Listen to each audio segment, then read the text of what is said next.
Hey guys, thanks for listening to the Frog Brothers podcast. We'd greatly appreciate it if you could like and subscribe if you're listening on YouTube, and if you're listening on the audio feed on Spotify or Apple or Twitter or wherever you listen, tell your friends and make sure to subscribe to our YouTube at youtube.com/thefrogbros. Hit us up on Instagram at Frog Bros Podcast, on Twitter at bros_frog, on TikTok at Frog Bros Podcast, and follow us on Facebook.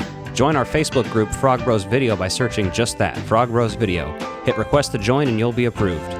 We have shirts available, the link is in our Instagram bio and below in the description, and you can find stickers on Etsy at Frog Bros, all one word. Additionally, if you'd like to give us a call and leave a voicemail soon, our Patreon will be live and we'll be posting monthly responses and reactions to the voicemails. Dial 816-832-5388.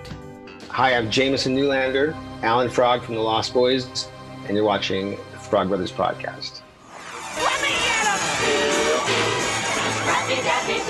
It's refreshment time, folks. I'm just gonna go watch a movie. Do you like scary movies? I don't watch movies. I have to return some videotapes. You have a TV? No. I just like to read the TV guide. Read the TV guide. Don't need a TV.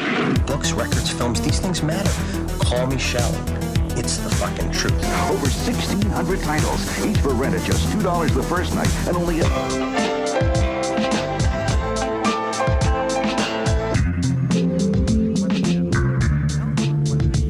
Finish it. I don't watch TV. Yeah, but you are aware that there's an invention called television, and on this invention they show shows, right? It's a laser disc. Okay, I want channels 18, 24, 63, 109, 87, and Weather Channel. Welcome to the Frog Brothers podcast with your hosts, Justin and Alec. Hello, and welcome to the Frog Brothers podcast. I think I could frame us up better than this. Do us some intro while I do that. All right. So I'm going to talk about something here because I got some of these Ghostbusters Plasma Series Afterlife figures.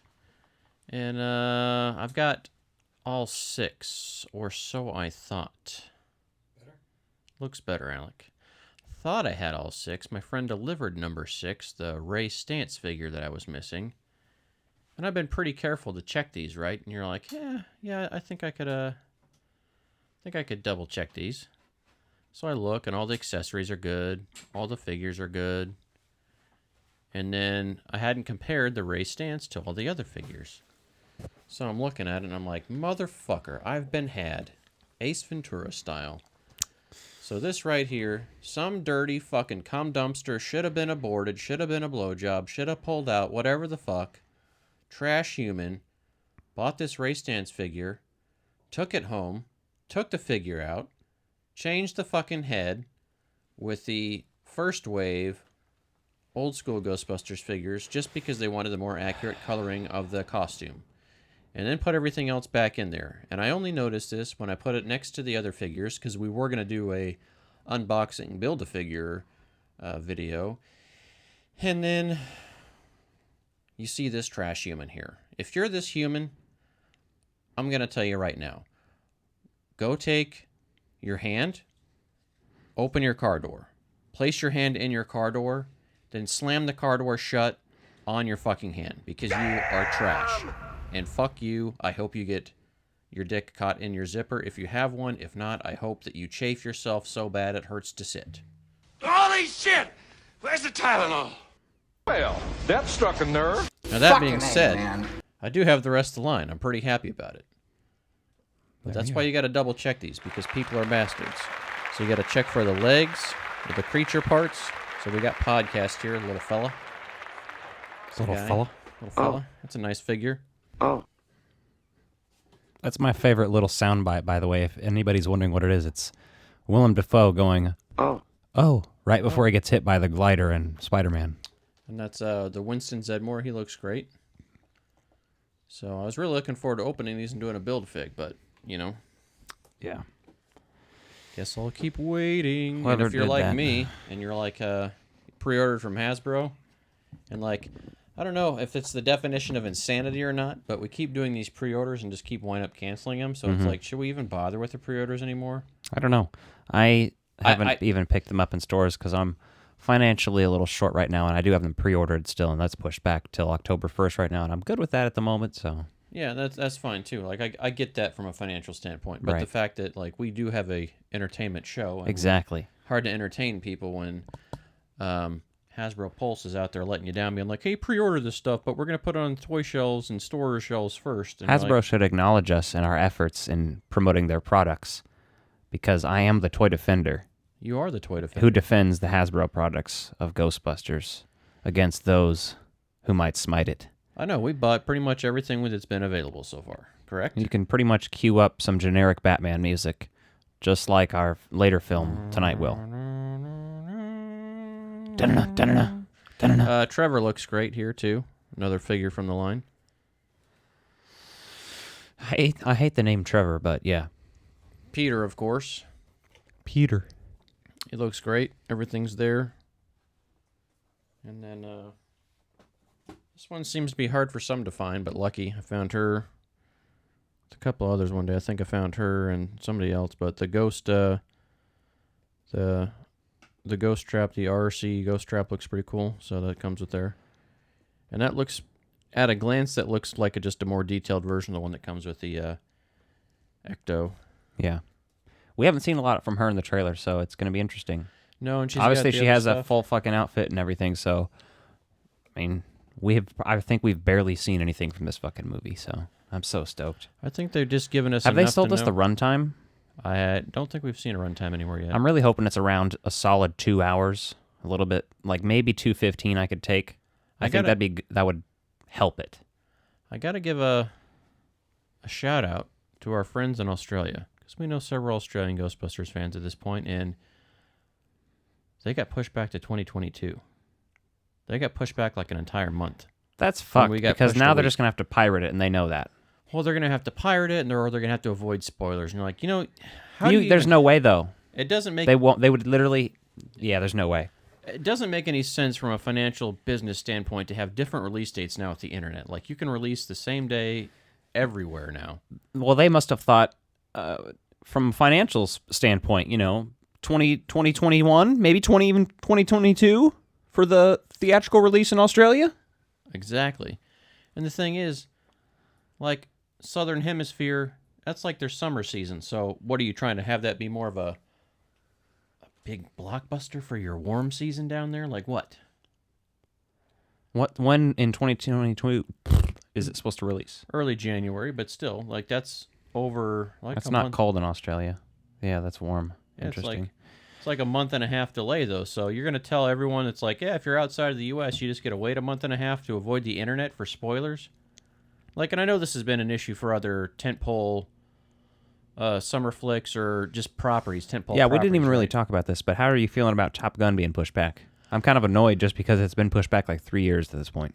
To be honest with you, like I was really excited about it coming out like right around the time Ghostbusters was, and now I'm just like, whatever. I don't even really. I was looking forward to it in a different way than Ghostbusters for sure, but like in more of a, I want to see this just because of the crazy filmmaking that went into this. Really, to me, that's the more interesting piece. Is how do you think it'll take be really all cinematic, the aerial so. photography? Because the first movie really did a lot of amazing stuff with aerial photography. Well, yeah, but it looks dated at this point. Not really, but like compared to what you've seen in the new trailer, it does. Yeah, so where you're looking at that, but for It them still to- holds up though. But For them to move the movie that far, though, they moved it to like May or something, like right? 8 or 10 months or something stupid. Yeah. Yeah. So it wasn't just no. I guess May. It's not. That's it's rough. still from November to May. It's like damn.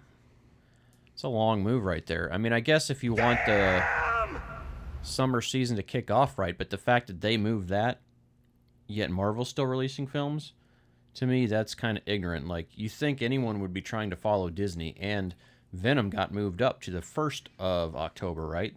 They would just want to give it more time to have the run through the whole month of October. So. That was news today, so it's not like everything's just getting delayed. Things are just moving around fluidly to make sure that you can Venom, see it. I'm going to wait till it's out, read spoilers about, and see if I want to see it. Yeah, I'm very intrigued by Woody Harrelson playing Cletus Cassidy, because obviously in the 90s, man, Venom and Carnage were like great, but this is all based off the Ultimate Spider-Man series, like the whole origin stories and stuff like that. So that's just one books I never really read. So. What else do you have for news? Let me see here. get my notebook. Well, those Rick and Morty promos were coming out this week for the season 5 finale. That was pretty cool. Did you see those? I'm sure you did. Yeah, to see Christopher Lloyd in there, and I forget the kid's name, but you recognize him from... Jaden Martell. He's Bill in the young Bill in the new It movie, so... Yeah, and he played that role great. You know, that'd be fun to see... Even if they just did like a 15-minute adventure, like as an episode, just well, I figured around. If anything, in that 5th episode, which I don't know, I haven't watched it yet, because I'm not super into the current Rick and Morty. Like, I just haven't been watching it. Like, I usually just wait till it's out on something else to watch, just because it's so stressful to try to keep up with so many shows. A show like Rick and Morty, it's not like... I need to watch it right away. Carry over, so yeah, that's going to be funny no matter when you watch it. It's not like South Park where they're trying to have timely jokes every week or something. So you got a little bit more breathing room when you watch those. Michael K. Williams died. Yeah, that sucks. Yeah, it does. He was in the show The Wire. A lot of people know him from that. He was 54. Word on the street that I heard earlier, and I have no idea how accurate this is, but somebody said they were thinking it was a heroin overdose, which sucks, but you just never know. Yeah. He was hilarious in Answer the Call. Yeah, he was Agent Hawk in that. He had a bit role in Incredible Hulk in 2008 as well. He was obviously in The Wire and a bunch of other stuff that people know him from. I really only know him from Ghostbusters, and that's it mainly. I haven't watched The Wire. Yeah. I know it's one of those shows that I probably will end up watching, but... I've heard good things about it. Yeah, just another series, though. And it's one of the legendary HBO ones. Isn't it HBO? I'm not 100% sure, to be honest one of those, with you, but I've heard enough about it. I'll probably get around to it eventually. Premium cable channels. There's enough other programming to watch. Programming. Yeah, programming. So what else you got? Give us some reviews on Apple Podcast. I think we only have 15 ratings and 3 reviews. Come on, guys. Got to pump those up. Those are rookie numbers. That's my Matthew McConaughey. Got to pump those up. Those are rookie numbers. I myself jerk off at least 3 times a day. Twice a day, maybe. That's good. Once right in the morning, right before I work out, and another time right after lunch. See, that started off rough, and it got way better once you got in the groove there. I like it. I like it. Not the fact that you jerk off 3 times a day, but the fact that you sound like Matthew McConaughey talking about jerking off 3 times a day. And I imagine you're doing it in your Lincoln. In my Lincoln? Oh, yeah. Stupid car Lincoln. heads. It's a car. That's what I like about high school girls. That's weird. That's what he says in Dazed and Confused. It's I like know. his most famous line. I know. I get older. They stay the same age. They stay the same age. Yes, they do. Yes, they do. Now get in my Lincoln and suck my dick. Hey, we got a local lead, and I'm not going to spoil it on here because I don't want anyone to try to swoop us, but... Swoop us? Swoop us? Loop, swoop, and pull? Yeah, exactly. No, there's a place in town you can find the Fright Features Ecto 1 with the alternate box art.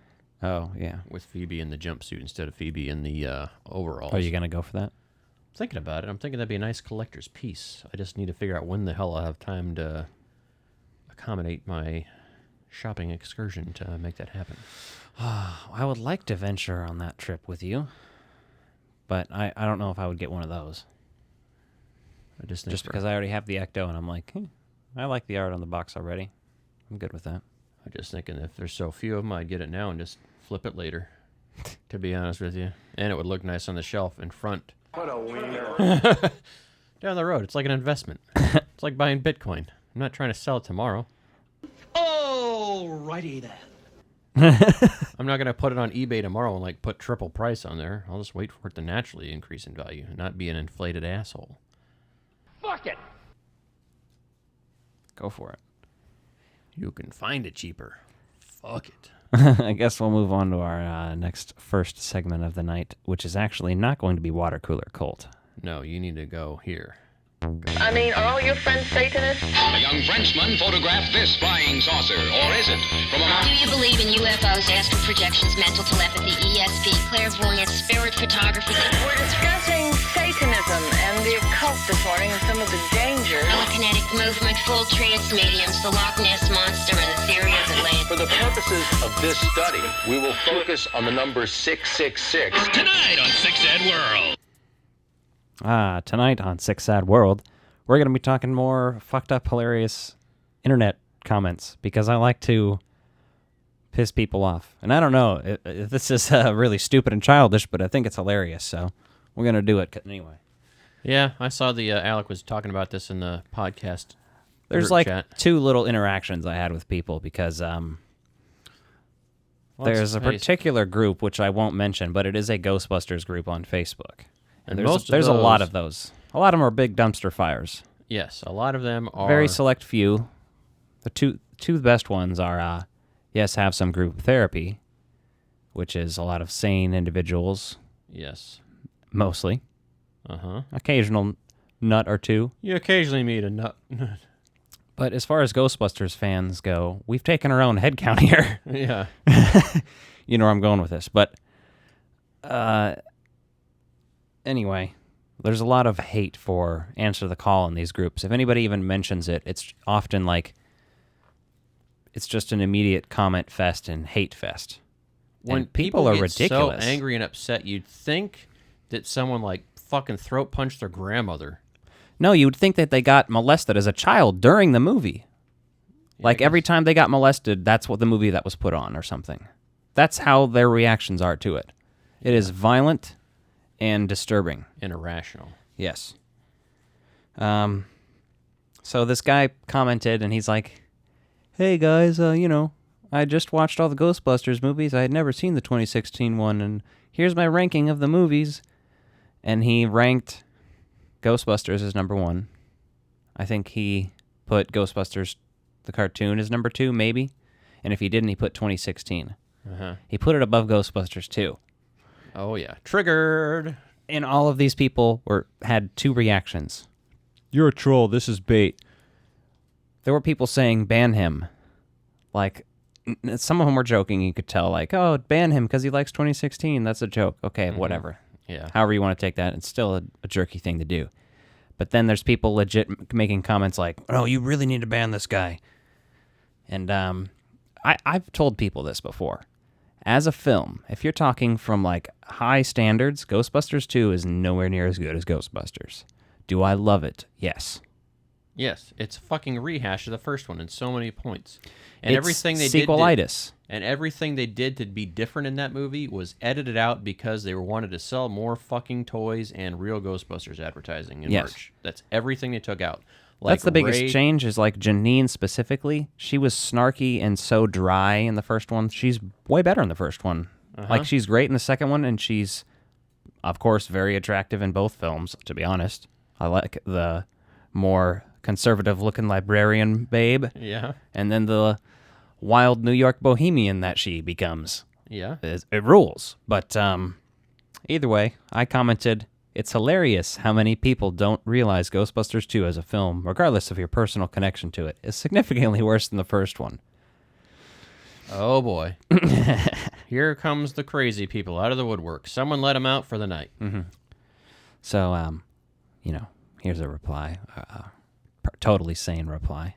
It's really not that bad, I guess, but he says, ... hold on. You know what? Ellipses is 3 dots. Mm-hmm. That's what an ellipses is. So when you do ... that's just bad grammar already. Well, yeah. Most people don't even use ellipses right. And then the first, I just want to point this out, that the first letter of the first sentence is not capitalized.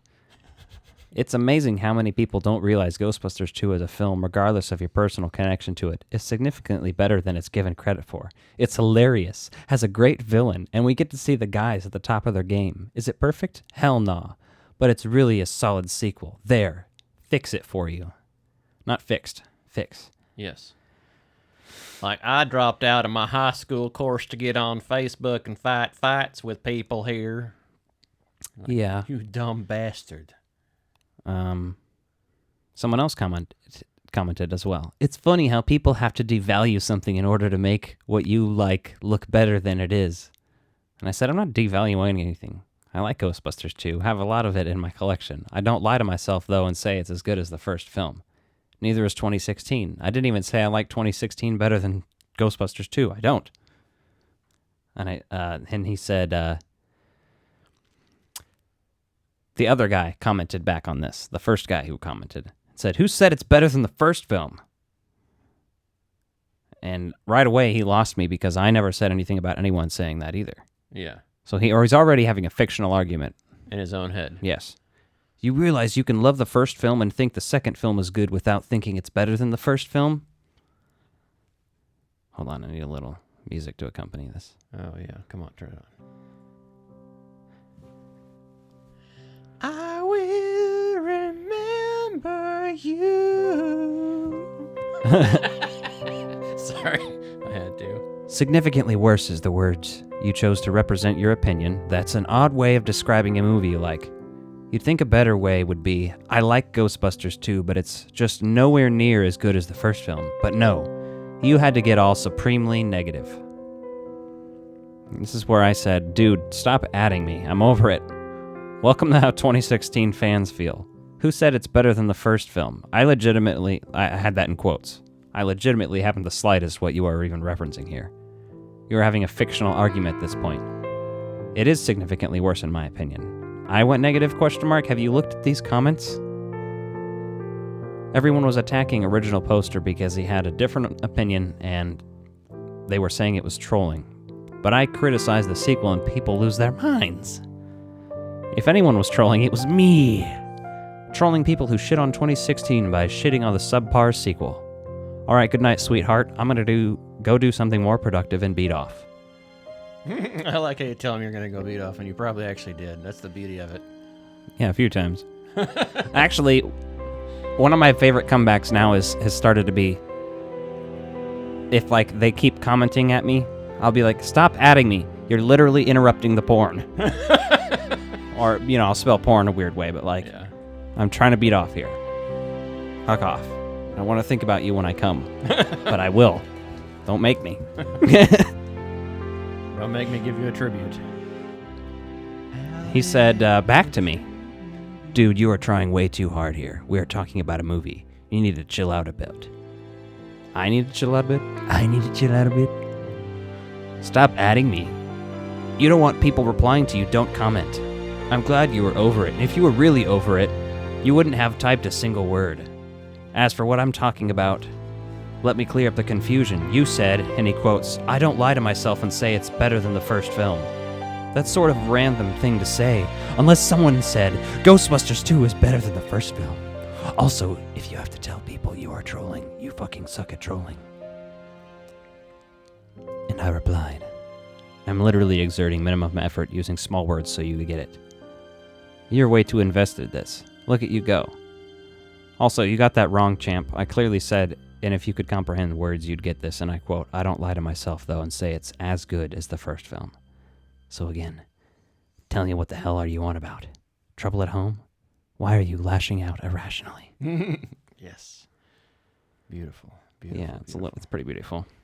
So that's just me, like, trolling a little bit because people were hating on 2016 so much and, like, making this guy feel like a piece of shit, and he was literally reacting in the comments like, I don't understand, like, I like it, okay? Like, fuck off. And people were losing their minds. 35 to 45-year-old white males get really fucking pretentious about their stuff and really get butthurt when you challenge their opinions. That's why I like to just shit on Ghostbusters 2 a little bit and have them be like, what? No way, dude. Ghostbusters 2 is better than Citizen Kane. You're like, I get why you like it more in your head because you saw it in theaters as a child. Yeah. Fair point. I'm not saying... They weren't even arguing that it was better than the first one, Yeah. But, like, yeah, that's exactly it. You have that nostalgic tie. Can you articulate it? I have nostalgic ties that are deeper rooted in Ghostbusters 2 because I saw this in the movie theater compared to... The second one's really good for a sequel. Fuck those women things. And you're like, and that's just half of what that is, just fucking sheer dog shit ignorance. Incel vibes. Yeah, pretty much. I mean, not everybody who dislikes the movie is that way. We know Jerry is not like that. We know our good friend Jerry, who's in our Ghostbusters group, who very much doesn't like that movie, but he's not a misogynist. So, that is out there and that's valid. However, But he can articulate that. So though. is That's the point. misogyny. That's the beauty of it. An intelligent person can talk about it and tell us why, Right. instead of just being like, it's not no good movie. It's bad picture movie. Oh. Getting all caveman on us. So, someone who I know from the community, well, not really. I mean, it's one of those people you see posting around who has one of those Ghostbuster profile pictures, like 400,000 other people that you just kind of are friends with, you know?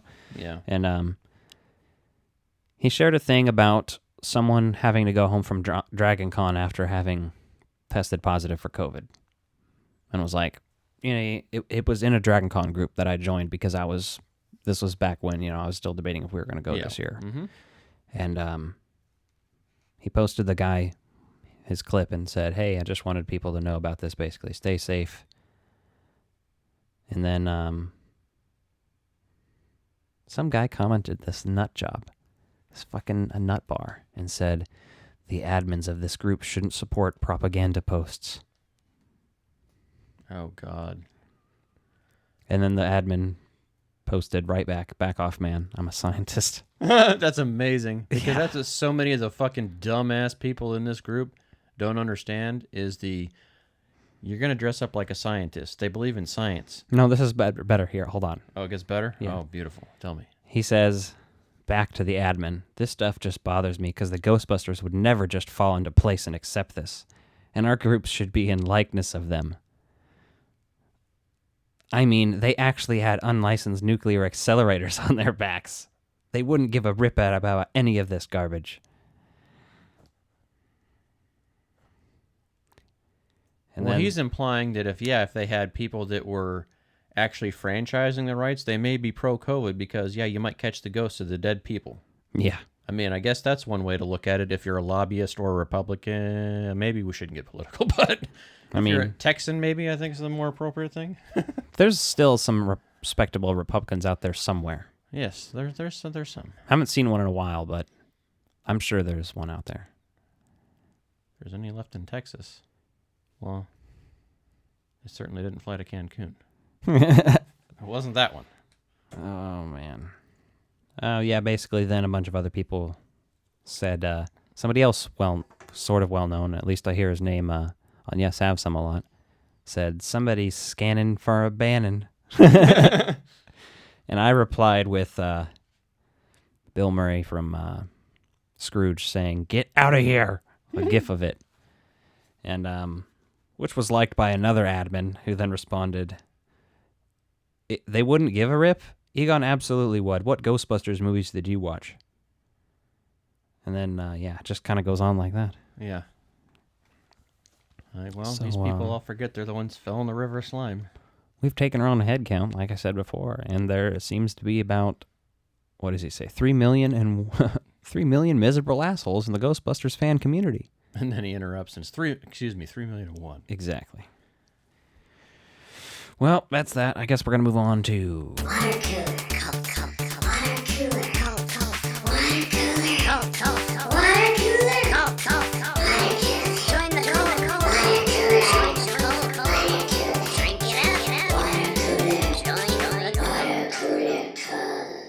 I just saw something fly off Booger's face when he shook, and I don't know if it was a glob of, like, just dog drool or if he was munching on something he found. I don't know. It's amazing, though.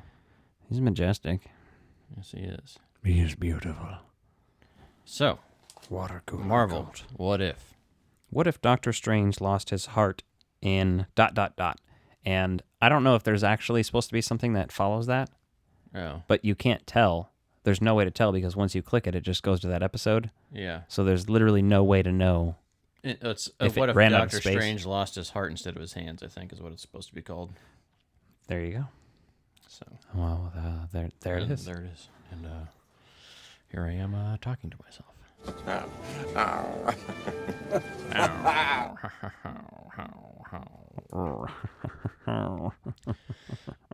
What did you think of this episode? I thought it was fun, a little dark and cringy, so I'm kind of hoping it's previewing more or less what we're going to see out of... Yeah, but the thing, at least this one... Multiverse of Madness is kind of what I was thinking to some degree. This one wasn't as cheesy as having Thanos just chilling. Yeah. And being like, hey, I'm Thanos. How's it going? I want to commit genocide. Yeah, I don't want to do that anymore. Genocide. Dead body sniffing jokes. Remember when we joked about Sam Jackson's foreskin, Black Widow's long nails, and doing foreskin porn videos with that? I just wanted to bring that up again.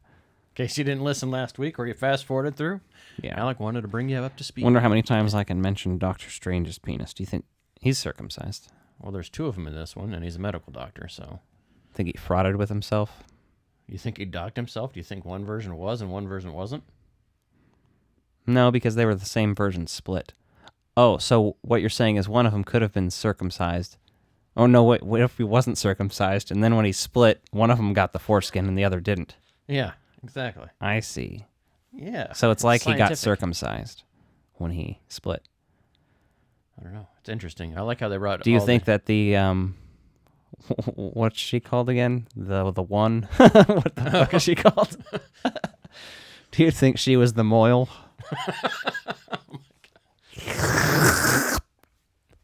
That's disgustingly authentic. This is how we sounding. review shows. This is it now. We didn't used to be this way.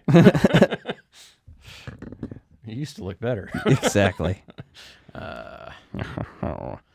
So this is also basically Christine dies. Like he eventually he decides to use the fucking Eye of Agamotto, the time stone, and reverse time back to where he is about to get in his car and has made it so that she's going with him, which I haven't watched that movie in a few months. I have watched it like in the last couple months, but like I don't remember why she's not going with him. Did she try to invite herself and then he's like, no, fuck off? Or was he just forget to pick her up? Yeah, I think he forgot to pick her up when he's in a hurry or something. Okay, so then that's why she's not in the car in the movie. That's why he loses his hands. Okay. I could be completely wrong on that. Well, either way, that's what we're going with for now. So if not, type us a comment, like, and subscribe while you're doing it. Either way, this felt like an episode of Groundhog Day animated where you keep watching her fucking die. Exactly. And Doctor Strange getting pissed about it. Yeah. Why does she keep happening? And you're like, bitch, can't you accept that she's supposed to die in this reality? Yeah, it's pretty weird. Nate, stop talking to me. Someone's sending you butthole pics. Maybe, actually. I know. That's what I said. It's a Snapchat. You're going to get a butthole picture. All right. Let's take a peek. You can take a peek unless you want me to see it. Unless No. you're Snapchapping yourself pictures of your own ass, which I wouldn't put past you. All right, I'm going to type back. It was a butthole picture. I'm going to type back, I'd like to glaze that Dunkin' Done hole. Does that sound good? Sure, it does. All right, cool. Time to make the donuts. Now I want coffee. Oh, you call this coffee? Godzilla, obscure Godzilla 98 quotes, ladies and gentlemen. All for the finest of interruptions of the actual subject matter. Yes, so back to the show.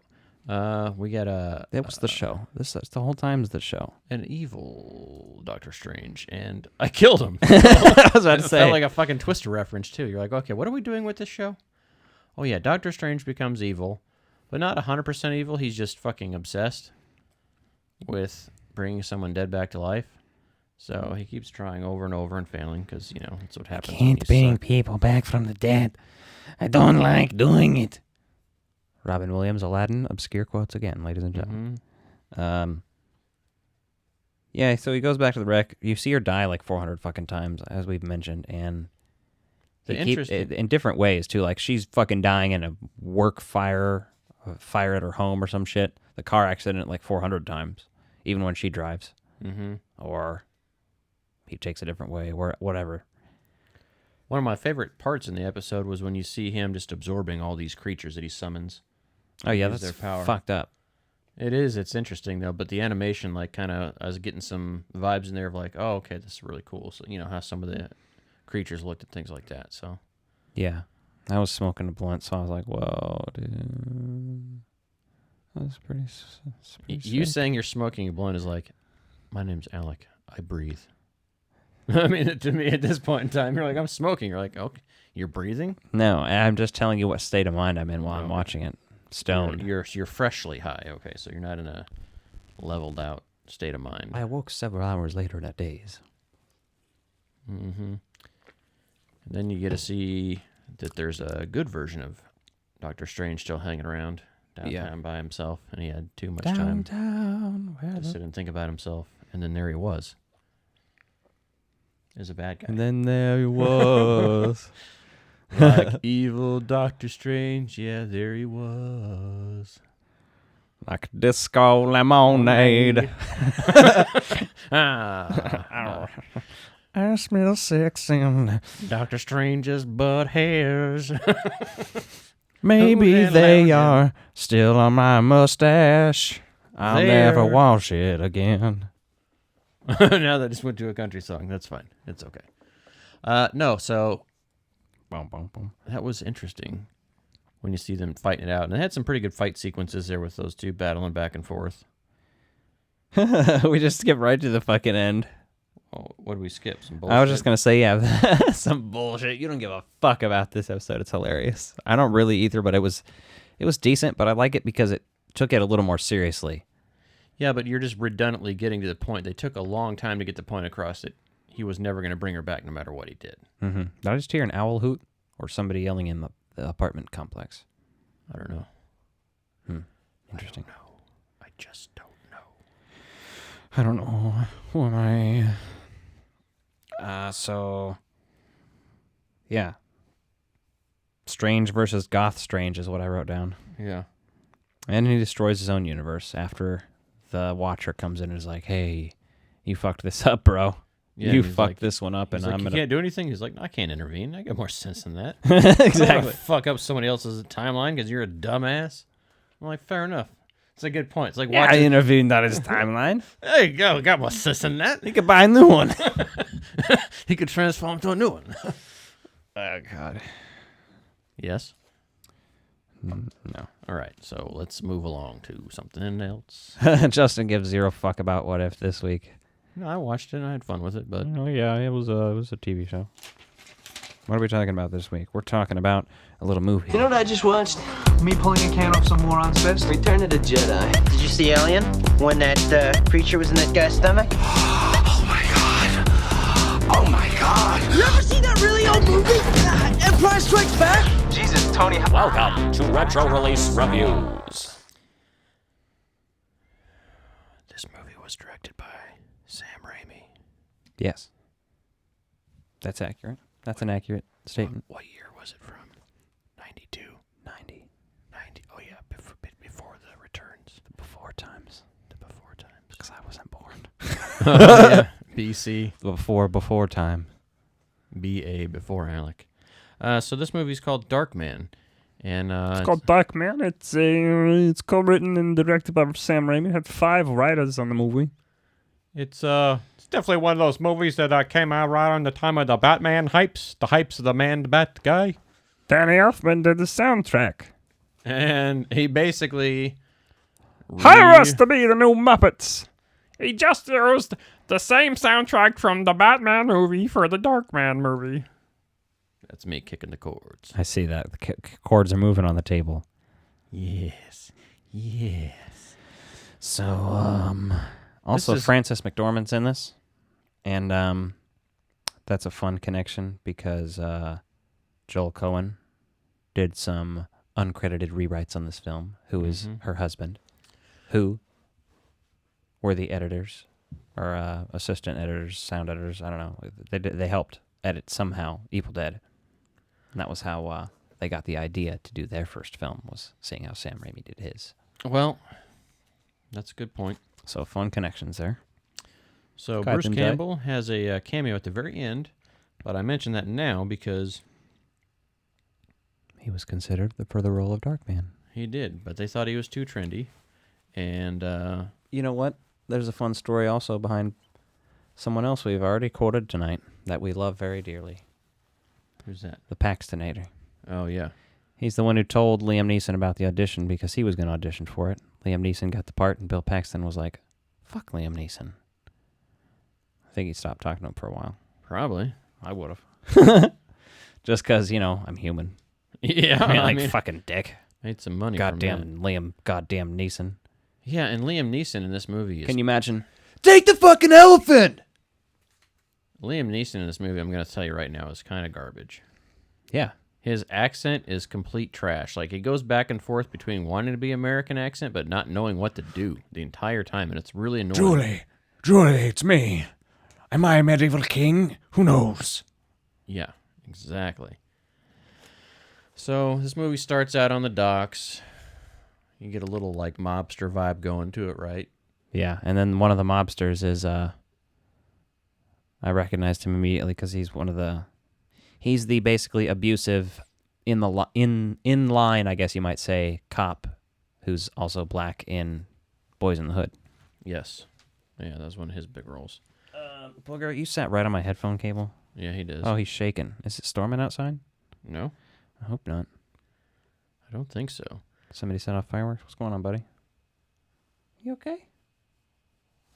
Maybe he didn't like my Bill Paxton shout. I don't know. Yeah, probably. Take a fucking elephant. But this little action sequence is so fucking early 90s, late 80s. Like, all the long-haired villains in trench coats and nice clothes that are, like, super baggy at the time because that's, you know, that was trendy. But I love it how they search these guys before they come in there, and they're like, oh, they got no guns. And then this guy pulls his fucking leg off. He's like, and then he's fucking hopping around while he fucking, you know, they hand his gun over and start fucking shooting everybody in there. Yeah. It's pretty badass. I like the line I wrote down, we can cut your balls off. Yeah, that's a factual statement at all times. Well, they make leg jokes, too, or something. Like, what happened to your leg? He's like, oh, it's metal. He's like, oh, what happened to it? You break it off? Like, there's like a cheesy dad joke in the middle of this, like, fucking, like, serious high-stakes mobster meetup. Right. And then make it act like they're all big and bad, and then he cuts that motherfucker's fingers off with a cigarette or cigar cutter. Yeah, I love that. Yeah, the first one they don't really show. Like, it's about the second That's or third what you see it kind of, and you're like, is that a cigar cutter? Is that what's happening here? And then I you think see you like think it start is. going down the hand. You're like, oh fuck, they're not screwing around here. Mm-hmm. It's pretty entertaining. I got to tell you, like, I was impressed with that sequence. You think he picks his nose with those fingers later? Fuck, he's got a. Did he try him out? Probably puts him in a glove and does all kinds of. I was weird about to say, shit does with he it. do multiple orifices? I'm surprised he didn't take the whole hand though. They call me Darkman. I'm gonna steal those fingers back and put them in my own butt. That's what the movie is. The score plot. constantly goes back and forth in this movie between like a blatant ripoff of Batman and like trying to have more like a Dick Tracy, old black and white crime drama. The Shadow. Yeah, that kind of stuff in there. And it's really hilarious because obviously it's pretty early on in Danny Elfman's scoring career when he's doing this, right? So obviously he's kind of going with what he knows and was kind of typecast to score this film. So intentionally. So I get it, but at the same time, it's like, oh shit, that's very like straightforward, ripped off. The computer graphics and shit in the lab, I love. Those and the effects are still cool. The nose looks a little shitty, but everything else beyond that looks. I like good. how the nose looks though. Like it looks shitty in a great way. Like I still am not 100% sure on how they made those. Yeah, and it's and that's perfect. That's great. But I love how they're talking about that though, you know, because they're basically 3D printing a nose, like so it's like movies telling the future because they're just making all that there. So I was like, oh, that's cool. You ain't got no future, Jack. And they get to that 99-minute mark and can't figure out what the hell's going on. Yeah, the synthetic skin he's working on only lasts 99 minutes at this point. Mm-hmm. I wrote down that the melting nose ruled. Yeah. And they keep using like the same style footage over and over every time they're looking under the microscope to see if the cells have become destabilized. Yeah. And he's all like trying to pressure her to get married. He's like, marry me. I know that I'm very weird and you've only just met me and my accent is very loose at best. But you must marry me. Then he watches that slideshow with her, like the old slideshow thing, because, you know, like there's certain parts of movies that you can ignore, you know, but they're sitting there watching like the actual film slides and they're doing a slideshow. Like if you'd ever sat through a grade school in our time frame, you know what we're talking about. If not, you're like, what's a slideshow? And you're like, you fucking backlit screen bastards, you know everything. You get everything, you spoiled cunts. The microphone is wrapped around Booger's stomach, so there's legs in front and behind, and I can't get it out from under Let's hope he doesn't move around much. Yeah, let's hope. I'm already having issues. But the Gozer building model, you see, after you see Julie go and meet the billionaire playboy. Is that true? Mm-hmm. It's the actual one? No, that's what it looks like. It's like all clear model, and it reminded me of the rooftop scene in Ghostbusters. I was just going to say, That's ridiculous. No, That wouldn't surprise me. Just the look of the... Oh, sorry about that. What the fuck are you doing over there? Moving my microphone. Yeah, sometimes you look it close. Let's see. So I like how Dr. Peyton gets his ass beat at his lab, and he has no idea why. Yeah. He's just getting royally fucked. It's one of those cool... Like, I like the smashing the glass over here and then smashing the glass over here. I always like that in movies. It's great for a fight sequence.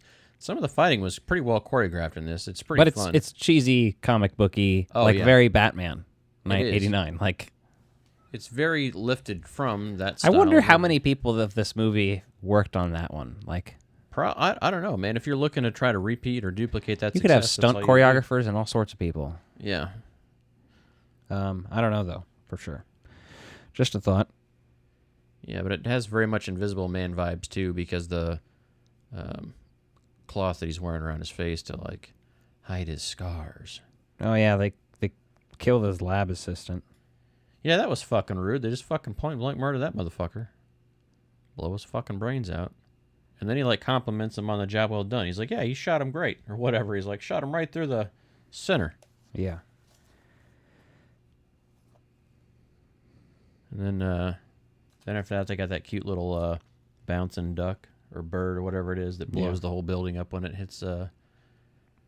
More Batman Returns vibes, even though that hadn't come out yet. But still, just because it's naturally. I thought that was cool. He's dead.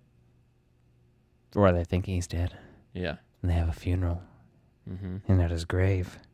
And they make talk about all they found was his ear. Yeah, I was gonna say the only thing they found was his ear. My ear. And when I think of that scene, I just think of the scene in Reservoir Dogs. I'm like, after all that went down, did you think they just buried the ear? If you had a limb cut off or your ear cut off, would you have it buried, or what would you do with it? Keep it in a jar? I'm asking a serious question. You're over here ruffling the dog. Keep talking, because I want to know. My headphones are caught on the dog's ass. Well, better than wrapped around his butt. He doesn't got too cheekiness. I don't know. I think I would. I'd have a ceremonial burying of my ear if it ever got cut off. Now, keep in mind, I do want to be cremated because I don't see there's any point in keeping me around. You wouldn't cremate your ear like, yeah, part of me is dead already. This is fucking metal. I've already cremated part of myself. No. I would tell people that. I'm partially cremated already. I'd go through that and waste a whole graveyard plot just for my ear, and then later on when I was dead, just like put my little jar of ashes on top of the spot where my ear's buried. Or you wouldn't fake your own death if you had part of your ear severed already? Fuck, that's a good idea. For the fun of it? Nah, probably not. I guess at this point, yeah, you have kids and stuff, but like I could do that just to change up the fucking week. Because it's, been pretty boring this week. Like my new co-host, this is no longer the Frog Brothers podcast. It's the Frog and not Alec show. Yeah. Whoever this guy is, it's not Alec.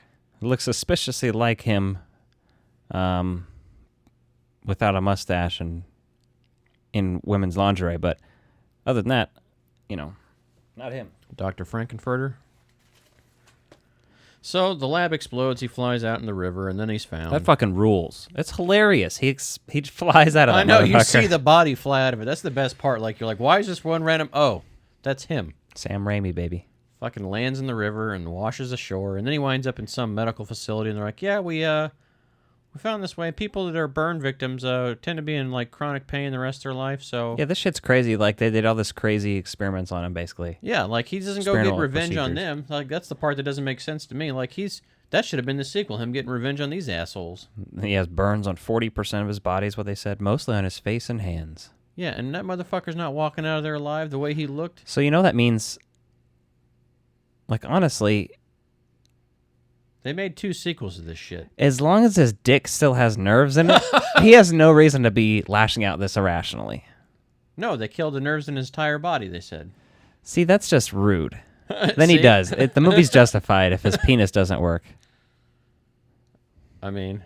It is. I'm just saying. He's a young enough man at this point. He would have fucking died of an infection of his face like 2 days out of the hospital. Like, I don't care how well medically trained his... They didn't have to kill the nerves in his penis. That's all I'm saying. If there's any nerves, you could They didn't leave. only kill his penis. The nerves yeah, in I his know. penis. He's like, if you could leave my... He's like, I don't care about the penis. But what I do care about is the asshole. I need to feel the So then he asshole. eventually escapes his hospital. And then goes, You're just like ignoring me. No. I'm trying to get through. I mean, we can carry on so much. Goes back to lab, find it's all fucking burnt, but still salvages some bullshit. You're like, all that shit would have been ruined from fucking... She says the mind goes hungry when this happens, and people go fucking insane when we do these procedures. And you're like... So why'd you do that then? Yeah. And why didn't he come back and kill that bitch? That's what he should have done, because then she makes it the point just to fucking jab him with a needle while he's all fucking crucified. Again, it's illogical to kill all of his nerves, too. It just doesn't even... Yeah. But, you know, it's okay. They say he's stronger, more emotional. Then he wakes up, yeah, like you said, loses his fucking shit. Yeah, and then he goes and finds a new secret hideout, and like I'm saying... No, but here's the thing. That sequence, like the editing of the craziness where he wakes up and it's like fire everywhere and he's pissed off and it's like he's raging or whatever. Yeah. And you're like, is he about to turn into the Hulk? Like, is the Visible Man... I don't understand what's happening in this movie. And then it shows, like, outer space, like, fire in his eyes, all that weird, crazy, psychedelic shit that looks like a music video. Yeah. And it fucking rules. It's hilarious. Oh, yeah. Psychedelic as hell. And then he goes to his own fucking grave where Julie is, and she's, like, about to, you know, flick her bean while sniffing his corpse through the grass. Yeah. And he's like, Julie, there's no need to flick your bean. I can flick it for you. And she's like, what? How? And he's like, bitch, don't run away from me. I have a vibrator. Come back. I have no nerves in my penis. I mean, Wild Wild West, he did it, so... What? In the movie Wild Wild West, the guy uses a robot cock. Oh, that's right. Don't you think I could devise a device that was hard and pumping? Exactly. You haven't seen a review on that yet? It's modeled off of Will Smith's cock. Take your time and watch it. Guy gets thrown from the window, which is pretty awesome. Yeah, it's a good thing you said that, because I was about to go on a whole thing about if Will Smith's character in that would have been circumcised. Yeah, guy gets thrown out of a window. The rooftop shadow scene. The Tin Man look while he's yelling at the cat. Like he puts that fucking thing on there and loses his shit at the cat in the lab. Yep. That is like so fucking weird. You're like, what are you doing? I don't understand this. This is so bizarre. I think when the cat hisses at him, it's supposed to indicate to like old-timey. It's very... Sam Raimi was very into like the... combining this with comic book movies and like 1930s horror, like Universal monsters, which is why it looks so much like Invisible Man meets The Shadow, but also... why the cat hisses at him, like that's an old-timey thing, like to show you that he's a fucking monster to animals even. Like that cat just sees him and is like, oh, fuck that, dude. No. Yeah. Nope. But I just thought he looked like the Tin Man when he's throwing his tantrum. I was like, well, that's pretty cool. Yeah.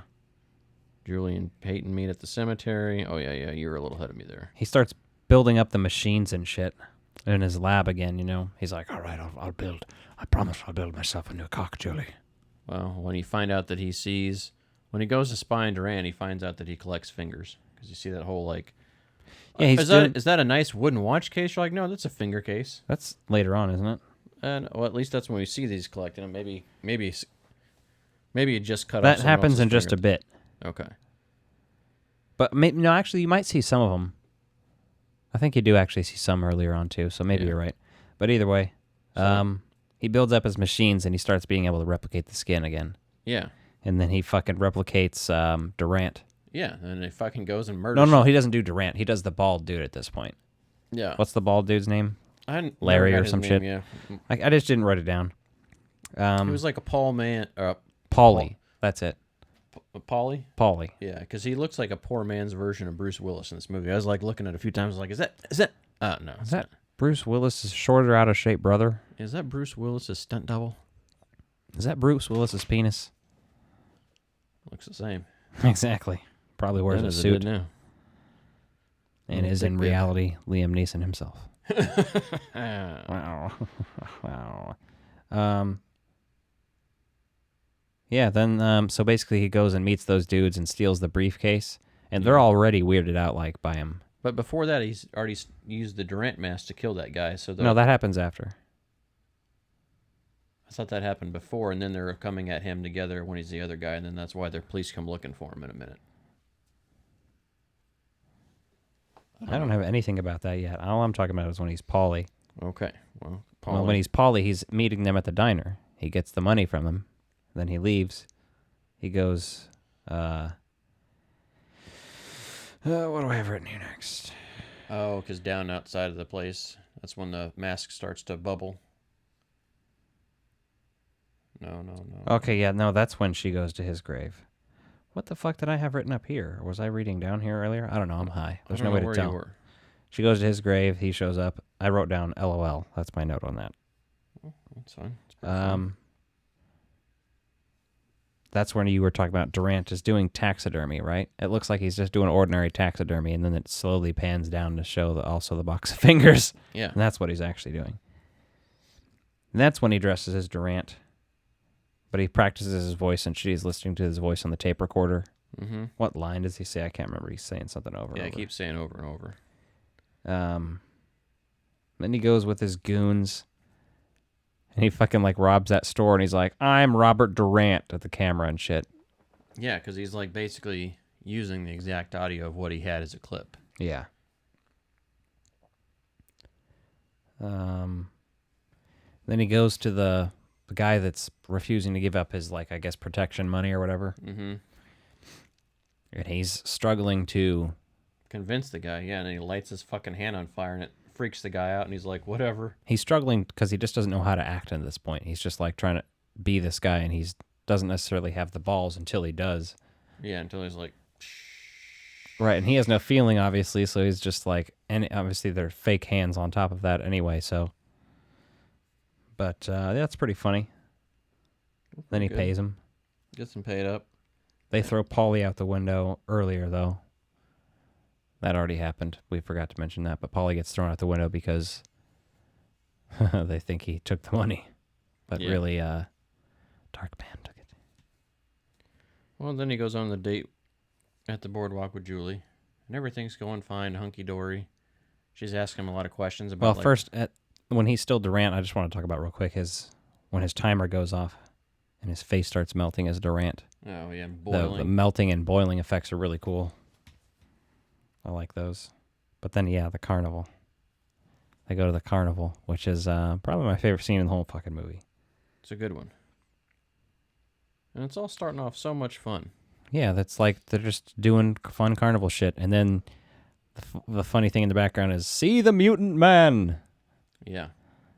There's like a sideshow attraction of a mutant man, basically, at this carnival. Looks like a non-green version of all I can think of is Street Fighter. Exactly. Movie. Yeah. Blanca from Street Fighter. I could think of Blanca, but I was getting like Drool Dogface Goblin is what I kept thinking of too. Yeah. But he kind of freaks out by that and lies. He was about to tell her at this point, like his truth. Yeah. But then he decides not to because of the mutant man thing. Then he asks her if there's another man. She's like, fuck yeah, there was another man. I needed dick, and you weren't there. He was there. He just comforted me. With his dick. Exactly. That's subtle. It's subtlety, but that's what she meant. She doesn't actually say dick. No, but she the look in her eyes says dick. Yes. She just came from there, and he's into those porn videos where... Are you about to explain cuckolding to people? No, not cuckolding. No, this is more specific, and it's not even like weird or anything, actually. That's not weird. All right. Well, I mean, you might think it's weird. Other people will definitely think it's weird, but I'm on a level where it's pretty vanilla. But it's just those videos where a guy that's either jerking off or getting jerked off into her panties, and then she goes and wears them for the day or whatever. Like they come in her panties while she's wearing them right onto the shit, and then she just tucks him up and goes about her business. That's what he's into, and that's what happened to her. So she was like, the proof is in my panties right now if you want to take a peek. I thought you were going to say the proof is in the pudding, and I was like, well, that's another thing to call it. Anyway. The pudding pop. The Jello jigglers. The Jello. And then he goes and he wants to win her this elephant. You know, he's really on his pride here at this moment. So there's obviously the little milk jar game where you got to throw the ball and knock the milk jars over, and he's determined. So, you know, he throws. He misses twice. Yeah, misses twice. The third time, she says something that triggers him, and he, like, fucking decks the thing and, like, knocks it all down in dramatic fashion. I'll have the pink elephant, please. Yeah, he says he wants the pink elephant. Sorry, guy, you gotta be behind the red line to win the pink elephant. I was behind the line. Yeah, he says, I was behind. No, you wasn't. I want the pink elephant. He keeps telling him that, and he eventually loses his fucking shit again, and we see that psychedelic rage sequence again. Yep, and Julie's like, no, it's not a big deal. And he's like, motherfucker, I'm taking this pink elephant. He fucking points at him, and he grabs his fingers, and you can clearly tell they're like rubber fingers the way they bend, but it looks so fucking cool still. You're like, oh man, that's just fucking, he ruined that guy's day. Snaps his fingers and then throws him through the fucking wall. That's beautiful. And then he grabs the pink elephant, and he says, take it. And she's like, no. And he says, take the fucking elephant, which is my favorite line from this movie. Yeah, take the fucking elephant. Yes. And then he immediately starts like realizing what's happening, kind of breaks down and is like, oh, forgive me. I don't know, his accent's weird throughout this whole thing. I don't know if he's Italian or not. No idea. I know he's not, but you know what I'm saying. Yes. He leaves and she follows him back to the lab. Of course. His face is melting. Mm-hmm. Good effects again. I like how it shows him here. Yeah, those effects look pretty good, I gotta say. Pretty slick. Practical effects, man. Wink, wink. Yep. Prosthetics. Yeah. We need to see some high-budget porn movies with prosthetics like this. I want to see Darkman extended cut. Darkman uncut. That's Darkman extended uncut. The jokes write themselves. And then instead you can just insert scenes where like Durant is fucking himself. You like that, Durant? Suck your own cock. And it's my cock, too. I can't even feel it. I'm just doing this for psychological torture. Basically, Jesus Christ, you've gone off on the deep end. It's beautiful. Have you ever listened to this podcast before, ladies and gentlemen? If you're back, welcome. If you're tuning in for the first time, you're probably going, what the hell? Yeah, we having fun or what? Yes. Then she goes to break it off with the guy who likes to, come in her panties and have her walk around with it. That's sort of a new thing for me. Every episode, I'll try to relate something to a certain specific type of porn videos that are very popular. Popular for you or popular in general? By the number of views. Like, is it Alex Kink of the Week? Is that what you're starting to? Is that the new topic? Pretty much. Kink of the Week. Coming in panties that are being worn currently. Well, there's something you don't see every day. Yeah. Well, I guess I take that back. You might see that every day. Not every day. 3 times a day. 3 times a day I might see that when I'm scrolling. Okay. That's less of my interaction, because half of those videos are just the dude jerking off of the woman standing there holding her panties down, and that's not as fun by any means. You have to at least be able to enjoy a hand job video for that to be good. Or you're just watching somebody jerk off. Or that, or you're watching a compilation. Oh, okay. Y'all know what that is out there in viewership. I like mentioning this stuff and just mentioning and getting it out there because so many people are listening and they're like, not going to admit it, but they know exactly what I'm talking about. They're 100% familiar with all of these things. It's in their favorited bookmarks in their private browser. Even if they are not like a huge fan of it, they've surely watched one out of curiosity. Like, I don't know, I'll give it a few strokes, see how I feel. You never know. Yeah. See what it wakes inside me. See how you feel. So, Darkman. So, we'll get to the final act. Up on the towers. We skipped some shit probably, but... Yeah, she goes to break it off, and then I got on a whole porn tangent again. Mm-hmm. You might be addicted. We all are. I'm watching it right now, actually, on my phone. That's funny. It's going on the laptop, too. And we can hear it through the headphones, but you can't. Exactly. That's how I get through this. With a raging heart. I hate you. Yeah. Yeah. All right, carry on. I can feel your anger. That's not my anger. Those aren't pillows. God is digging into my hip.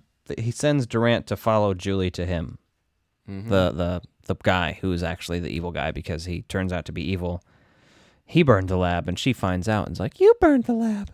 And he's like, "You're damn right I did. Now pull down your panties." And she's like, "Nope. No more coming in this. Mm-hmm. I'm going to go put a strap on Darkman. Because that thing don't even get hard." Oh, I derailed. This is the worst review of Darkman ever, but it works for me. At least it's entertaining. I was going to say, that's more than some of this movie was. Yeah, I do like this movie, though. Like, I enjoyed it, I but can't take it super seriously, but I enjoy watching it. I will tell you, there's lots of moments in this realizing that, like, the way some of the shots are done is like, okay, you can see where when you start seeing the zoom cuts and, like, the action cuts, yes. It's I was very about much to say, like the precursor to Spider-Man, yeah. I wrote down Spider-Man somewhere, but maybe I already skipped it even. Which is perfect, because he directed this and he's directing Doctor Strange, and that was this week's episode. Did we plan that? Full circle. I don't know. Full circle. Like around my nipple? I'm surprised. Just now I was trying to think of a circle joke. There we go, circle jerk. A circle joke? A circle joke, just call it that. Like, yeah, we're going to go back to my house and have a circle No, joke. but I was going back. I was going to go back to the cigar cutter and make a circumcision joke, but... Yeah, he missed that boat. Yeah, we missed that one. Already I'm surprised we didn't catch that one. Well, I don't think we'd want to see the foreskin collection that guy collected. No. He probably eats it like Goldmember. Disgusting. Save me from myself. Crunch. Pork rind? Mm-hmm. If you're ever wondering what foreskin tastes like, it's pork rind. Because that's pork skin. So, okay. Stands to reason. The rooftop helicopter attack is pretty cool. Yeah. The fucking ponytail guy. Well, he gets that guy. He fucks him up. Yeah, that helicopter sequence is pretty entertaining. They have... It's like, how do I make a Spider-Man movie without Spider-Man? Oh, yeah, well, hang up from a helicopter. The one guy runs at him, and he's like... And the other guy fucking, like, decks him. And then he pulls the fucking mask off of him. And then shoots him. Hey, he pulls two masks off. And then he pulls the other mask off. Yeah, I was going to say. Because he shoots him when he only pulled one off because he thought that there was only one there. Yeah. Then he shoots him and realizes he shot his friend when he takes the other mask off. Scooby-Doo style, bitch. Or Mission Impossible, if you will. Missionary Possible? Missionary is possible. I thought that was another movie on your shelf, but I think I misread the title. Mission Impossible is not on my shelf, although I do own the first one on VHS. Can I ask you a serious question right now? What? Are you going to start collecting vintage porn parody VHS tapes?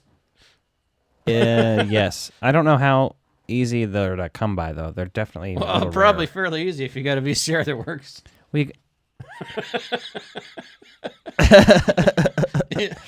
That was a cheap shot. It was. It was still funny.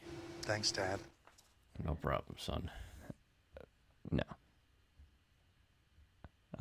He hooks the helicopter to the truck, and then that gets fucked up in the tunnel. Yeah, it blows it up, and then bye-bye Durant. Yes. But not really. Durant is still alive in the next scene. Wink, wink. Wink, wink. He comes in, and he's like... The fuck did I write down here? Oh, the bridge stuff is very Spider-Man. I wrote 1 and 3, and actually 2 as well.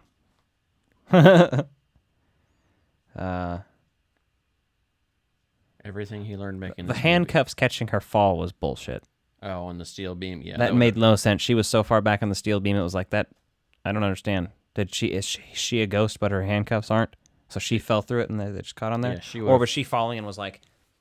She would have impaled and broke her wrists, but that's beside the point because Darkman would have died from an infection the day he left the hospital. I'm sure she'll fall, but I don't think we're lucky enough to have her impaled or break her wrists. Yeah.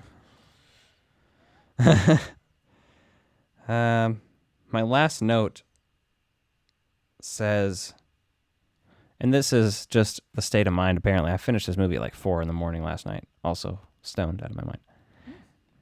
And had just eaten a tub of Ben & Jerry's.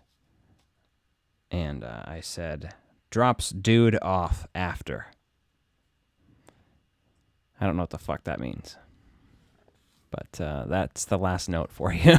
Well, he throws the bad guy off the roof. He drops the dude off the roof.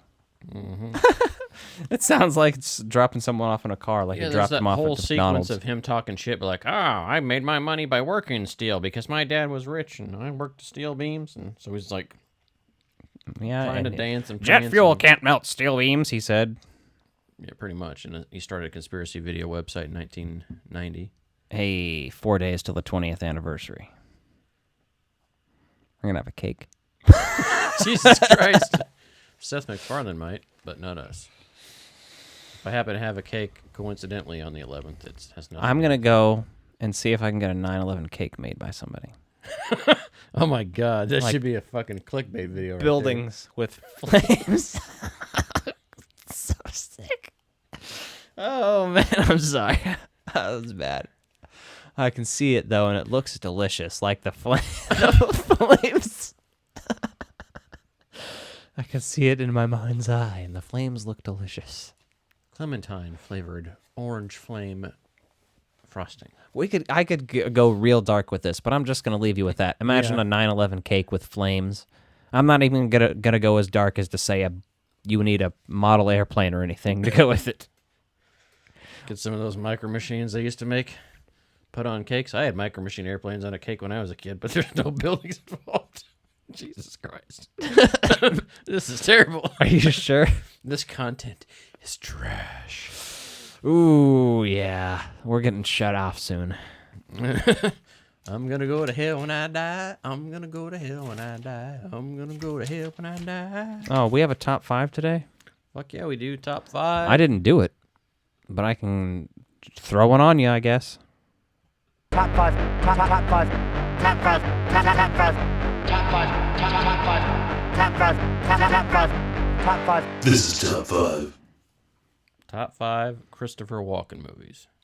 Christopher Walken movies. He's got to pull up a list because he didn't do it. That's fine. It happened. Yeah, I just got to see if there's anything I'm not thinking of. Is there anything he wasn't thinking of? He's in a lot of movies. I know everybody does like a really bad impression of him, so that's why I like doing it. It's sort of cringe on purpose, so it's great. So he's got a lot of honor roll mentions, stuff where he's in there. I'm going to tell you what's not on my list right now, Deer Hunter. While Deer Hunter is a significant film and stuff, I just don't really give a fuck about it. And I've watched it just to be like, hey, this movie they say it's culturally super significant. I have yet to watch it, but it's been on my radar for the last couple of years now. Yeah, after I watched like Easy Rider and stuff, I was like, all right, let's check into some 70s. Post-Vietnam era, very depressing movie about how we don't give a fuck about soldiers, and we still don't. And war profiteering, woohoo! Because America, fuck yeah, we're gonna get billionaires rich by killing America, fuck yeah, trying to make a real life Tony Stark, yeah. So what's your number 5? Wedding Crashers, as U.S. Secretary William Cleary. Kind of just a silly one for him. Yeah. I can see that. So what's your number 5? I guess my number 5 is going to be Bobby Conn from Wayne's World 2. Okay. Fair enough. He's hilarious in that. He's not in it enough, to be honest. Rob Lowe was good in the first one. He kind of takes that mantle up being the kind of guy who's trying to steal Wayne's girlfriend, but is the show business guy. They kind of repeated that angle. But other than that, it held up that sequel really well, and I like him in there. Yeah, that's my number 4. Wayne's World 2, 1993, Bobby Conn. Just the character he has, and that's good. He does a good job following up, like you said, Rob Lowe, from Rob just being the young, successful entertainment industry guy to him being like more of the older guy that's experienced and, has probably done a lot of grabbing him by the pussy. It's funny that I also literally just now registered that you said Wedding Crashers before, right? Mm-hmm. Yeah. I don't know. I hate that movie. I find it really cringy. I mean, I'm not saying it's a great movie. His role in that's pretty funny, though. Just some of his interactions. I haven't with watched those it guys. since shortly after it came out, and you'd think a 16-year-old or 17-year-old would be into that movie. I mean, I like seeing boobs and shit, but I was like, I don't know. Fair enough. I'm not talking about the movie as a whole. I'm talking about his roles. So I know, but what's come your on now. what's your number 4? You better put Pulp Fiction on there if you're talking about just his role, man. Sorry, I'm thinking about your list, not mine. Well, do your own list, Dick Nose. Well, why don't you eat my asshole live on camera? We're not live streaming, and we are not on the right website for that sort of behavior. I'm going to say Clem from Joe Dirt, because it's one of the most quoted lines. Oh, yeah, that's it, yeah. When he's mopping, he's the janitor at the high school because he's in the witness protection because he used to be in the mob. He's friends with Joe Dirt, who's also a janitor at that point. He becomes one of his friends, and he's mopping in the janitor hall before he just stops. And I'd set the wall or a fire extinguisher or something, and he says, "What? What's that? You're talking to me all wrong. It's the wrong tone. Do it again. I'll stab you in the face with a soldering iron." Well done. Even Yes. Booger got up. He's like, a soldering iron? I thought you said a sodomy iron. They can be the same thing. Yeah. So my number 3 is True Romance from 1993. Yeah, that's classic. I almost had that on my list, which still might. Still might. Right, because I didn't have a list to this week. I was just unprepared because I've been smoking hella weed, bro. No, I think he's Booger. great in that movie. Booger. Come here. He doesn't have a huge, amazing role in that, but his role is fucking significant, and he's really just a complete asshole badass in that. Yeah. Whereas Wayne's World 2, he's an asshole, but in this movie, he's just fucking brutal. So what's your number 3? My number 3 is Frank Abagnale Sr. from Catch Me If You Can. Mm-hmm. The Spielberg flick starring Leonardo DiCaprio. I love that movie, and he's, again, not in a super amount, but I saw that when I was, like, 13 or something, and I was like, wow, this is a cool fucking movie. Yeah, that's a really I had no well idea done. it was a Spielberg movie until, like, I don't know, 5 years ago, maybe. But I like that one. We'll have to talk about it sometime. My number 2 is Max Schreck from Batman Returns. Yep. He's a complete piece of shit in this movie, and it's beautiful. It's going to be not my number 2 as well. Because, yeah, that shit rules. All right.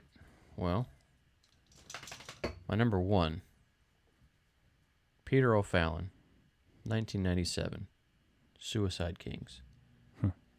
He's got a lot of screen time in that movie, and he's really fucking manipulating all the people in that house. Yeah. Love that. It's such a good fucking role of his, and it's so, like a cheap production too, right? It's so much just in a one house. It's not like a huge, crazy amount of excessive sets and stuff. It's really just amazing flick. I love that movie. So, what's your number 1? I guess my number 1, while I stall here... Yes, Stalin? Are you, Russian? Would have to be... How can you be Stalin and Russian at the same time, you stupid bastard? Yeah, see, I don't even know what my number 1 would be. What I'll do is just say I liked the True Romance role, as well as a Pulp Fiction role. Yeah. You know what I'll do, just to ruffle some feathers here, is say his role is the guy who gives Adam Sandler the remote and Click. In the Bed Bath & Beyond, in the Beyond section. Nice. I've never actually seen that. Really? It's actually... It is literally when I started to dislike Sandler, but it's still not terrible. That was like one of his first big movies after Little Nicky? This was 2005 or 6, I think that came out. Okay. So it was before he started getting real fucking awful. Like, he started putting out trifling garbage after this one. Yeah, now he's just making family-friendly trash because he can. Yeah. I get it. It is what it is. All right, let's move over to the last section. Get this show wrapped up, you son of a bitch. Wrap it up like a dick. We now return to the real He's Ghostbusters. lamb, Diane, wrapped in 11:38 plastic. February 24th. Entering the town of Twin Peaks. Entering the town of Twin Twinks. Bill Murray's the funniest man on the planet. Episode by episode. Episode by episode of Twin Peaks. In case you haven't realized yet, On the wings of love. we're covering Twin Peaks. Twin Peaks, you say? And, yeah. My mind is literally only drawn to Twink Peaks now. Because my mind is like, boobies and dicks, dicks and boobies and dicks. I was just thinking how, in this episode particularly, we're watching a show called Twin Peaks. They show the logo of the Twin Peaks Sheriff Department, the two mountains, basically the same logo for the restaurant that everyone enjoys, if you like breasts and restaurants. And then it also has owls, which, Hooters, ha ha ha, and another play on restaurants. So there's a lot of restaurant promotion going on in this episode, but it's very subtle. I guess it's going on in every episode then. The owl thing only comes up once in a while, but the city is everyone. The owls are not what they seem. No, they're If implants. you put on your glasses, you'd see that they are just promotional advertisements for Hooters. Oh my God, we should do that as an artwork or a T-shirt. If you do design work and you want to do something for free, do a Twin Peaks They Live mashup for us, won't you? Or don't. That sounds awful. It sounds the dumbest thing you could ever do. If you're going to do free artwork for us, tell us and we'll come up with something better than that for you to do. So what do you Harry's got? unconscious in the book house. Mm-hmm. You have no notes on this? I have limited notes, but yeah. Oh, that's pencil. It looks like nothing from here. Oh, no. It's looks like it's like I'm seeing through to ink on the paper below it. Pencil. Archive quality. Old school. Yeah, and he's getting shit rubbed on his lips. Oh, yeah, he by is. a woman. She's like all rubbing it all around. She is. She works for Eckhart, and she's sitting there like rubbing shit on his lips, which is clearly something to make him kind of like horny or something. Well, I don't know if it's that or if it's something too like a smell that Josie would have had because like he envisions her as Josie and thinks he's gonna get laid. Yeah, but why shouldn't this scene doesn't make any sense about why she's doing this as opposed to why she wouldn't just try to kill him with a more reasonable method, and as opposed to doing all this weird shit and then breaking a piano and then trying to strangle him. I don't know. Maybe she wanted to actually get laid before she killed him. But she didn't, and she didn't even try. I don't know. I didn't even see her reach down and try to see if there was anybody home down here. You know what I'm saying? If anything worked downstairs, yeah, I don't know. She's like, well, now he's passed out. Might as well R-word him. I don't know. I was thinking of Basically. David Carradine the whole time she was trying to strangulate him. So, I was thinking about the kid from World's Greatest Dad. Yeah, that and kid then too. Robin Williams, and then I got sad. And then he's got his thumb is what saved his life there until he's Finger and his thumb. Finger and his thumb. In the shape of a dick in his butthole. Great. Well, my dick stops coming and it won't stop coming. Drink it all up. And hit the ground running. Yeah, I don't know. I wasn't going to go on too long with it. That's fine.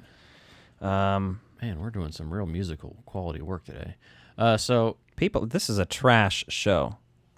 Do not promote this show, but also like and subscribe, tell your friends, rate us, all that promotional stuff you heard at the beginning. For a second, I thought you were calling the Twin Peaks as a trash show. I was like, it's really not. It's a pretty good show. I don't know what the fuck you're talking about. I'm like taking offenses. I'm like, we're damn near through the first. Wouldn't that be hilarious if I just was like this whole time not actually a Twin Peaks fan? I bought the VHS just to manipulate you into watching a show I didn't like. Fuck, that'd be a deep troll. That'd be the next level of trolling. I should do that with something that's really fucking bad. Don't worry, I'm sure. I'll do it like 3 years from now when you forgot about this conversation. Or like 2 weeks, really. Or like an hour at this point, because you forget a lot of shit. Yeah, I try not to remember bad things. Mostly this show. Yeah, trauma helps. Yep. Truman is sheriff again, because we're not going to talk about Wheeler and Audrey flirting at a table and then talking about how they're going to go fuck later during the sunset, other than how I just did.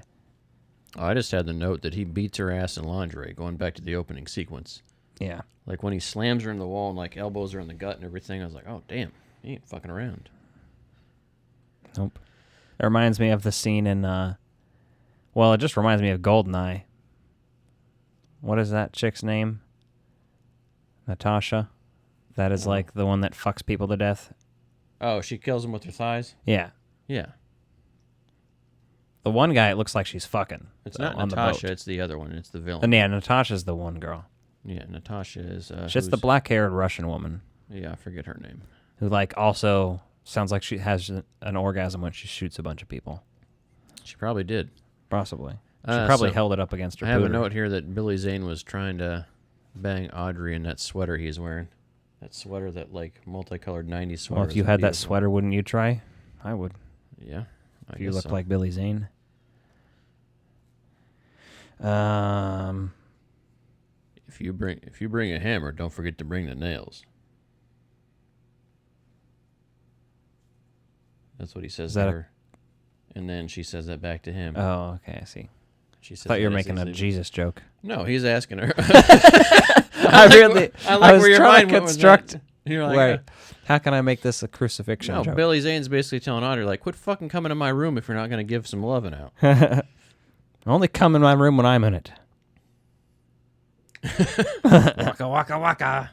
And so yeah, no, they go back and they do that, and she says that as he's leaving, she's like, "If you're gonna bring a hammer, don't forget the nails." So I got a kick out of that. But I guess that means if you're gonna bring your dick, don't forget your skeet. I don't know. I don't know how else to interpret what the fuck she's talking about. But that's my brain for you. Well, your brain is fucked, but that's fine. Your brain's been fucked like a scrambled eggs. That's true. These is factual statements. Cooper says sexual jealousy is why he was attempted to be killed by Eckhart, because he used to fuck Josie. That sounds about right. That makes sense.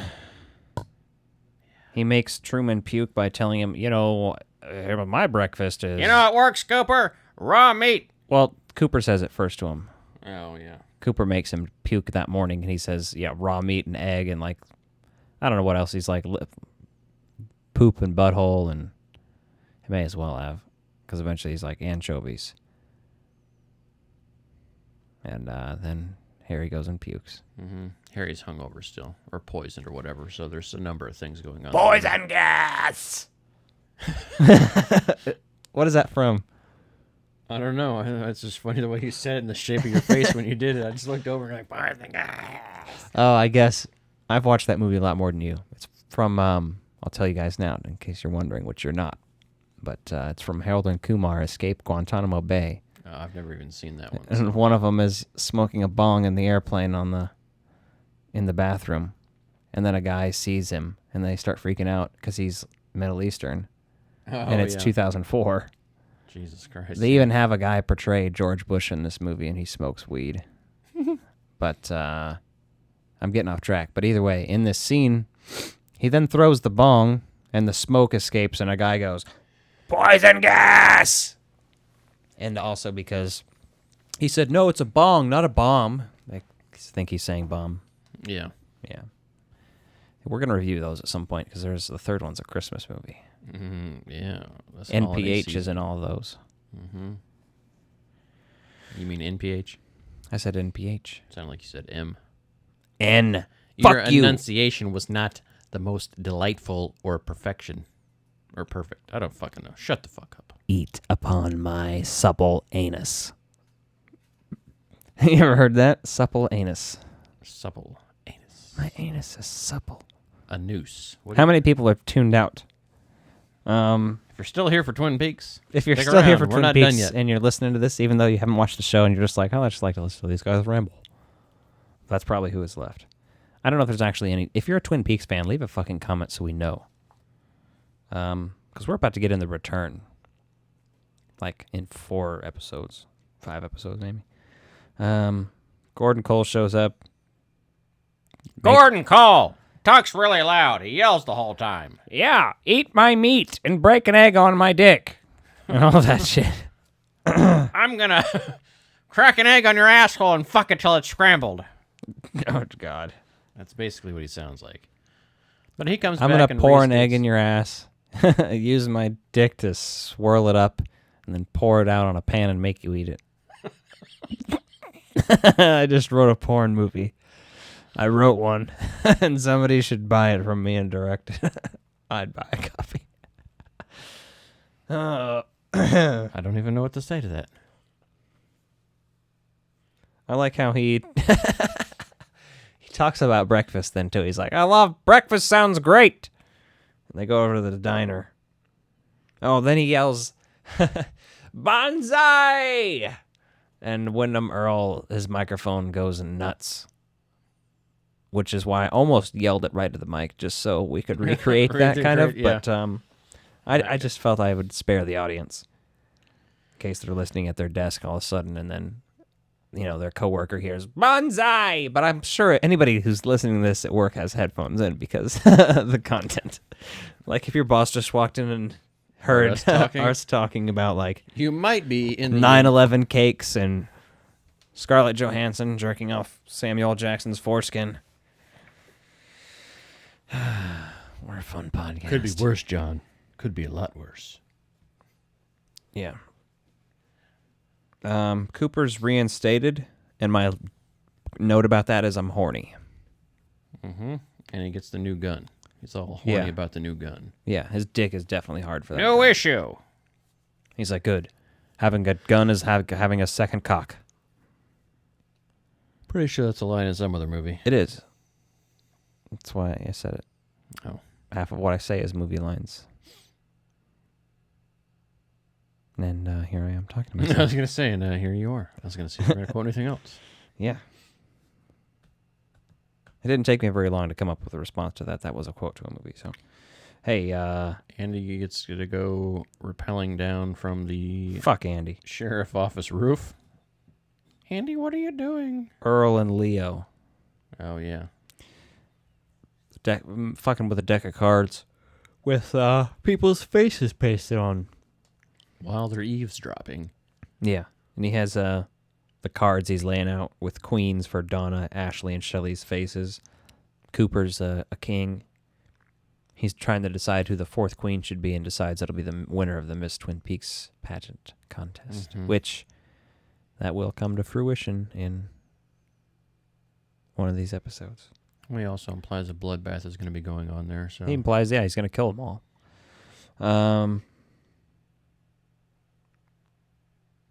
Ben and Donna's mom are talking, and you're like, what's going on here?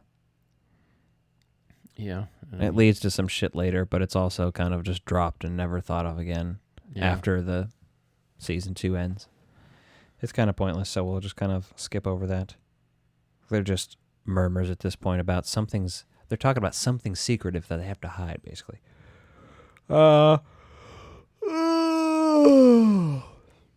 Gordon is totally in love with Shelley. Yes, he is. And he says she reminds him of the Venus de Milo statue, which is the broad with the no arms. And that's the kind of girl to make you wish you spoke a little French. And then he goes and fucking basically hits on Shelley. After he basically announces it to the table, which is the best. Yeah. And then he can miraculously hear her without his hearing aid. Yet the log lady sitting next to him, he can't hear a fucking thing. He's exactly. Could you ask her to speak up? Well, then he even says all that, basically. He's like, I can hear you. I can hear you. I don't know what it is.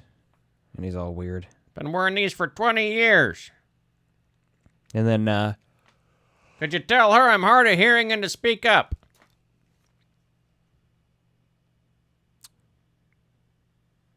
When you're deaf. Oh, God, no. I'm not going to make that joke. Jesus Christ. You know where I'm going with this? I can only imagine with you. There's only a few places that road leads. Well, people joke about saying, like, who can't say no is dead bodies. But if you're deaf, you can't hear someone say no. And that's fucked up, isn't it? I wonder if Gordon Cole has participated in anything wild. That's, like, just not right, man.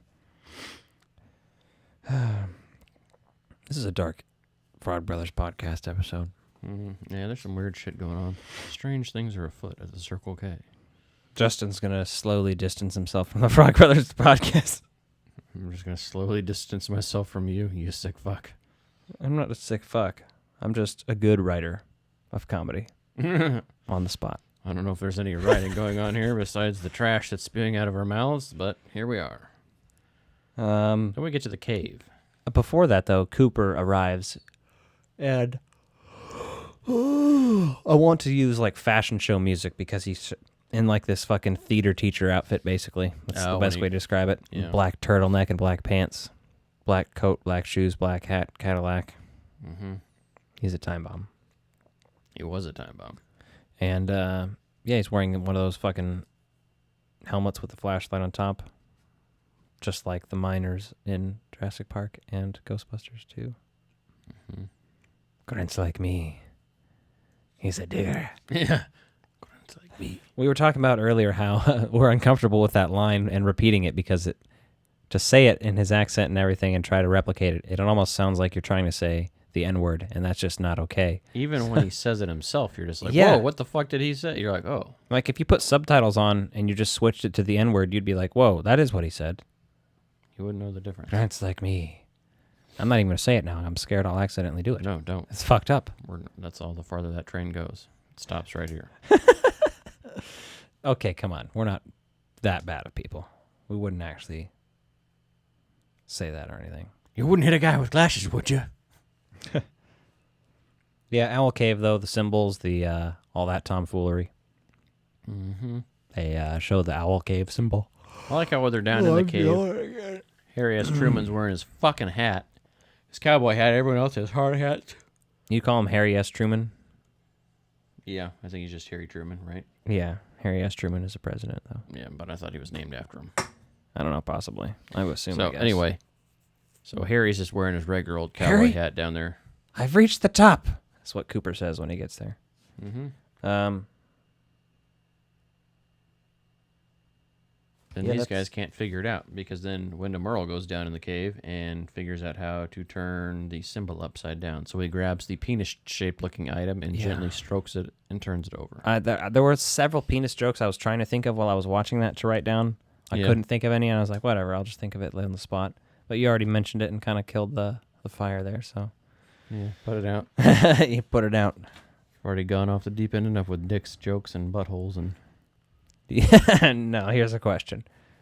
Do you think that you could put out a fire with cum if you had enough of it? You could put out a fire with anything if you put your mind to it. Anything is a fire extinguisher if you're desperate enough. Except gasoline and other things that catch fire. Anything flammable? Yeah. A kiss can be even deadlier if you mean it. Does this mean we have to start fighting? Exactly. All right. Well, that's pretty much it, except for the twist ending. No, there's not a twist ending, but there is an ending where, well, actually, I don't even know if it's the ending, but Cooper's at the diner talking to Annie Moore, or maybe at somewhere else. This is a little bit. Where is that? That's This is before they go down the mine, right? No, this is after Yeah, they that's- go down the mine before you see Wyndham Earl go down. Yeah. And he's just like chatting her up, and she's like, "Some people think I'm strange." And then you see the thing on her wrist where she's obviously attempted suicide in probably the last year, judging from the scar.